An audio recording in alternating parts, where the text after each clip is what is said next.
Guys, what's going on? It's Ash here coming at you today in Raid Shadow Legends. Today I want to talk about 10 common mistakes that you guys should avoid in terms of artifacts. Everything artifacts in terms of equipping and upgrading and just artifact strategy is going to be the topic of today's video. So let's go ahead and get it right to it with mistake number 1.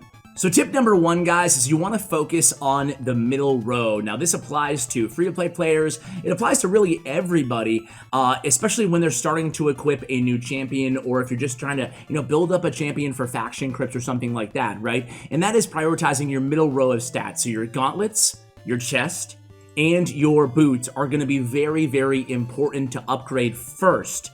So I would focus on getting these to at least level 12, preferably level 16 first, this middle row here.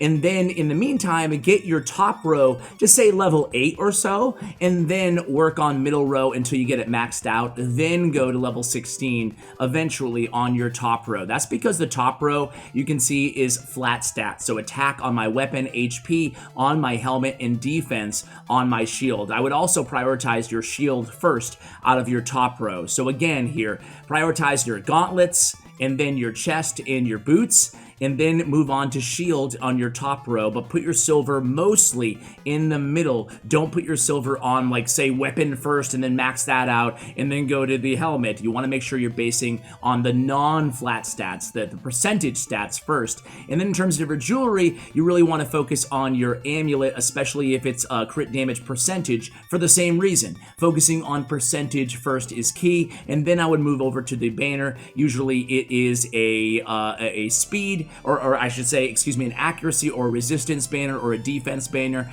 In this circumstance, I happen to have HP because it's a large speed and defense sub-rolls there. But anyway, yeah, middle row is going to be your priority, not the top row, in terms of the first mistake you want to avoid when upgrading artifacts. So the next tip, guys, is going to be pertain to probably 98% of you guys. And here I have faction accessories for sale in my shop. Now, I would advise you guys not buy anything from shop, with maybe one caveat. And that is, first off, why? Why I would not want to buy these faction accessories. They're not worth $20. The only way I would maybe buy these, and you can't even see the price, but there you go, $19.99. The only way I would buy these for $20 is if I had a, maybe an apothecary, it's high elf, who I had no artifacts for, and I had no spiders team whatsoever, just to get started. But once you have a team assembled, you can easily farm these artifacts, and the gems thrown in, the energy thrown in, the silver thrown in does not make it worth it.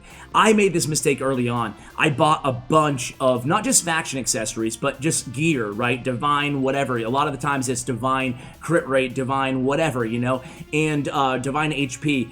I would pass on all those, right? I just don't think they are worth it. Early on, if you need, this is the one caveat, early on, if you're willing to spend, if you're a big spender anyway, if you're a whale in the game, and you want to buy one set of god tier gear for your main champion, just to get through that threshold of the game where you can assemble a better team to farm this gear on your own. But once you get to Dragons 20, once you're able to get to Spiders, 16 or so to 14, you'll be able to farm gear just as good as this stuff without having to spend money, just using your energy. So do not buy gear, is my advice to you guys, inside the special deals from the shop. So number 3 is knowing when to quit upgrading and just trashing a gear, or the gear is not right for that champion. And you'll see, if I go through my gear collection here, you'll see a bunch of gear that is level 12, that is level 8, and level 4 as well. So what I like to do is sometimes I will upgrade a piece of gear before equipping it to a champion. That way you don't have to pay for the removal cost. Make sure you upgrade before you equip, right? And I'll just level it up to level 8 just to see what kind of substat rolls I get on that piece of gear. And a lot of players will just upgrade to level 4 maybe, or just don't even care about the sub rolls, and they'll just take it all the way to level 12 or all the way to level 16 without actually paying attention to and recognizing where my gear, where my rolls are going. This piece of equipment, for example, right here, right? You can see it is a speed weapon, and I got 2 rolls on attack. But when I was upgrading this piece of equipment, this piece of gear, I personally wanted the crit rate to be rolled on. Instead, I got 2 attack rolls. That's not bad. That's not, worthy of putting this piece of gear in the trash bin, but rather it was not appropriate for that champion who I was looking to build out with crit damage gauntlets, so I needed high crit rate on the other pieces of gear.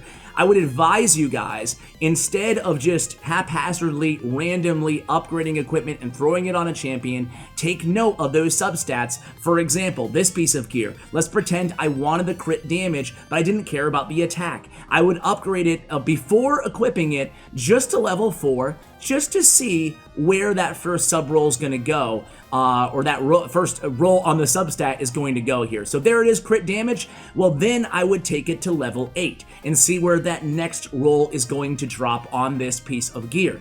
And if it drops on attack, well, then I can make the decision. If it drops on crit damage, which it did to 18%, well, now I know, okay, it's a rare weapon. I'm only getting 2 rolls. I got exactly what I wanted, so I'm going to take this piece of gear to 16, and then I will equip it onto my champion and go from there. But you should always follow the rule of 4, 8, 12 on rare and epic gear, of course, and legendary gear too, as you progress. And see where those rolls are. This is turning out to be a great weapon here. See where those rolls are before committing to fully upgrading your piece of gear for that specific champion. Mistake number 4 is not recognizing the most important, the most valuable all-around substats in terms of all your gear that you want to keep an eye out for inside this game. Now, my top 4 stats to look at on your pieces of gear are all on this shield here from Turvold.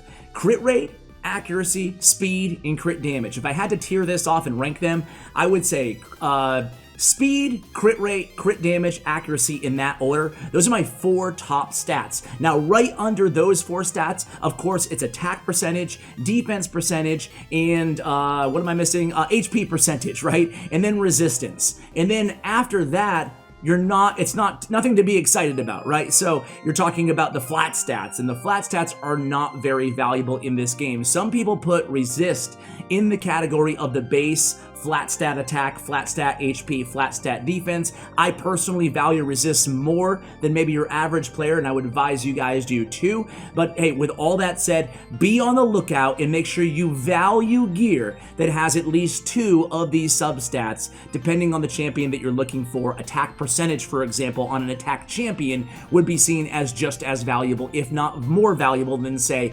accuracy, depending on the specific champion. But in general, these are the 4 stats that you want to make sure you're valuing appropriately. The next mistake is going to be not identifying which stats are absolute crap in the game, because it's a little bit more in-depth than you would think just on first glance. You guys already know the rule, even though I still see people make it quite a lot, this mistake, right? Is flat stats are junk. So if you get flat stats on your gauntlets or your chest or your boots, just trash them right away. But 2 other stats that people often overlook and spend a lot of time upgrading, when in reality you're just not going to be using much, especially as you get to the mid game and the late game, is attack percentage gauntlet. So I had to look through my collection. I knew I made this mistake somewhere, and you could argue this is still a great piece of gear, right? It is relentless, which is hard to come by. It is attack percentage on the gauntlets, and it has a triple roll on speed. So 22 speed on my gauntlets, that's solid, and I can't trash them. But as a general rule, attack percentage gauntlets are trash. It's one of the rare kind of percentage pieces of equipment that you're not really going to be using that often, because on all your attack-based champions, no matter who they are, and any nuker that you have in your team, think about it, you're probably going to have crit rate gauntlets. But even in the event that you can get the crit rate to 100 using other gear in the game, you're still going to be putting crit damage gauntlets on that champion. That's the reason you want their crit rate to be high on other pieces, so you can put the crit damage on the champion. The only champion that you could be using attack percentage gauntlets on in this game is a champion who cannot crit. That's it. That's the only case that you would be using. They have ability that cannot be critical, right? That would be the only ability that you would ever use, only reason you'd ever use an attack percentage on a champion. So attack percentage is bad. Also, you could say the same thing about attack amulets, right? Attack amulets on an attack-based champion, you're always going to be wanting to go either defense for clan boss to give a little bit more durability to that champion, or crit damage. You're not going to be wanting attack on your amulet. You're going to be wanting that crit damage, because having a crit damage percentage base on your amulet is a huge win for any attack or any champion that you want to be doing any damage on. So attack on your amulet and attack percentage on your gauntlets are two pieces of gear that usually you can just go ahead and trash, okay? Of course, everybody's different. If you don't have any gear, you're just starting out, sure, go ahead and use attack percentage on your gauntlets, but just know that as you progress in the game, probably not going to be worth upgrading all the way to level 16. Mistake number 6 is going way too hard on attack percentage on your damage dealers for dungeons, okay, or for campaign. So look at my cold heart here. I have a defense percentage chest on her because she is very squishy, okay? She will die on most team compositions unless I have her in a defense-based chest plate. Now, defense is a little bit better unless your champion is damage based on HP, or they have HP-related abilities, such as this champion's shield is based on their current HP, something like that, like Miscreated Monster, for example. But generally speaking, defense is your best bet in terms of durability, sustainability on your weaker champions, or your stronger champions for that matter as well.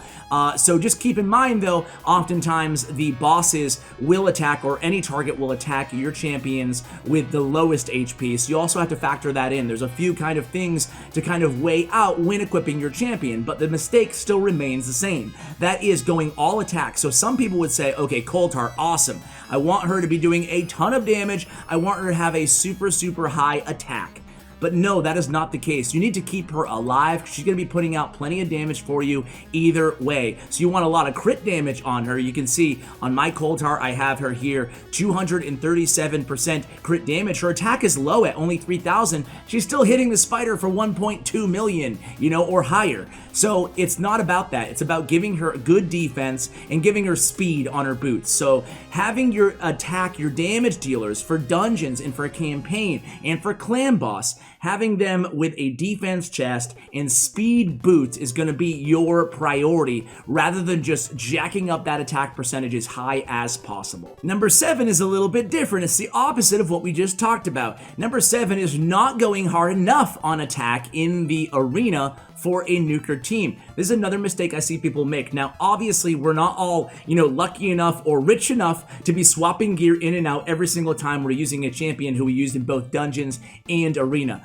I totally get that. But if you're building a champion out to be just an arena specialist, just an arena nuker, like I have here for Trunda Gilt Mallet, I still use her, by the way, in spiders, and she does die on my comp, but she always gets the job done. We always kill the spider right as she's dying, right? But here's how I have her built out. Unlike Cold Heart, who I'm using exclusively in dungeons and not the arena, Trunda I'm using only in spiders, but every time else I'm using Trunda, it's going to be in the arena. So for my arena nukers, you could say the same thing about Krutraxa. I'm going to have an attack percentage on their chest and attack percentage on their boots rather than speed, because I have speed boosters on my team. For example, Apothecary will have that turn meter increase on your team. Most of the time you want to CC the enemies, or you want to at least debuff the enemies before your nuker goes, or you want to cast that speed buff onto your team. So what I'm trying to say is, if you have a speed booster, a turn meter booster on your arena team, your attacker can go last. It's not imperative they have speed boots on them all the time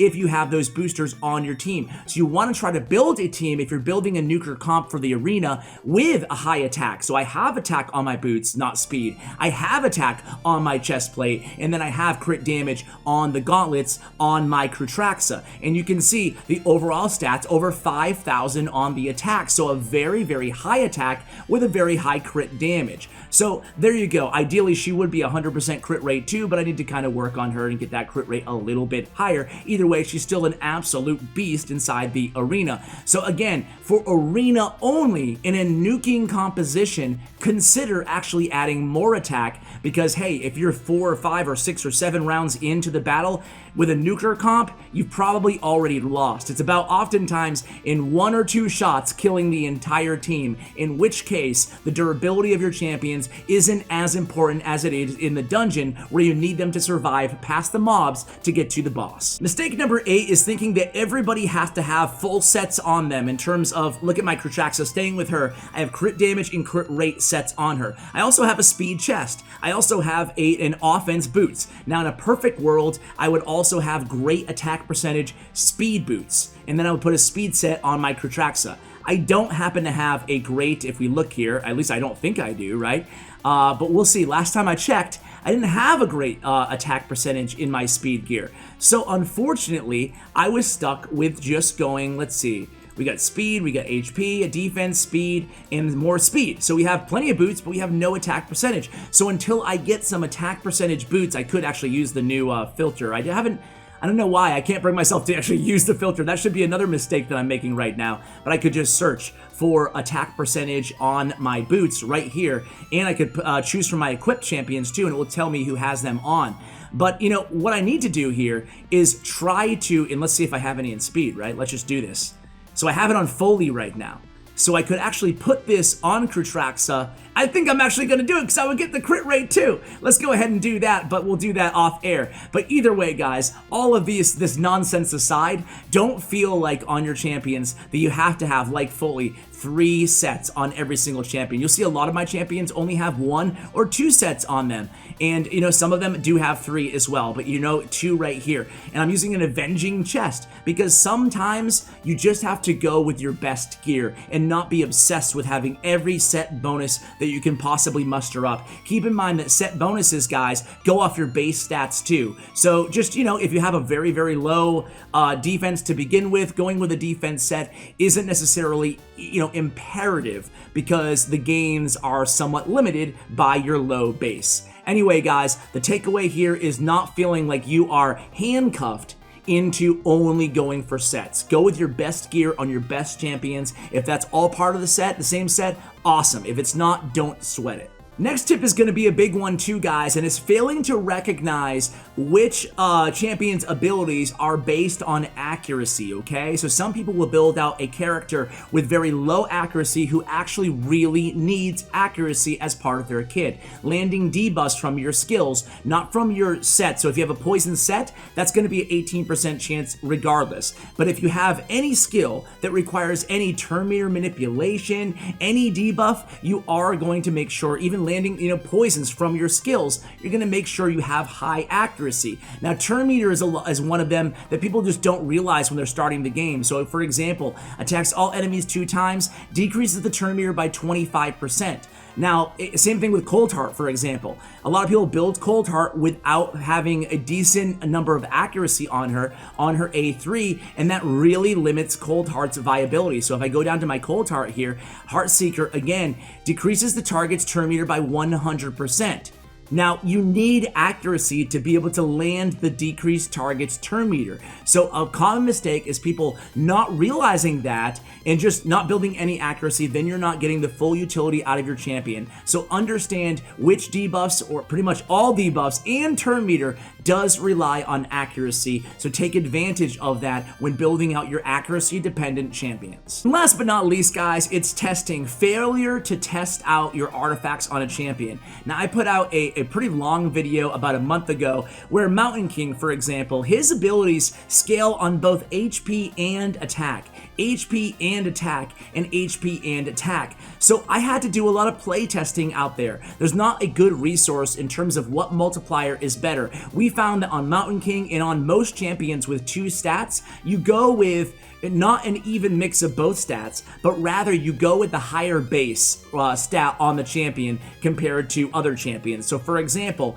with Mountain King, I actually want to build him out with way more HP, but I had to test that. So what you guys can do is go into into the arena or go into campaign on like, 12-3 or something, right? And just test out how much damage am I doing with more crit damage and less crit rate, or how much damage am I doing with more crit damage and less attack percentage. Test these things out. If you have a character like Mountain King whose abilities scale off of 2 different stats, test them out with an attack chest on, test him out with an HP chest on, and see how much damage he does. It's such a common sense tip for you guys, but I see a lot of people just making a decision and just saying, whatever. You don't have the silver to upgrade 2 pieces of equipment, just upgrade them to level 8, both of them to level 8, right? And then see which does better, and then proceed to fully max out that other piece, that other artifact that actually does better, okay? So test out your gear on all of these champions before making that commitment to max out your artifacts. So there you have it, guys. That is 10 tips for you guys, or 10 mistakes to avoid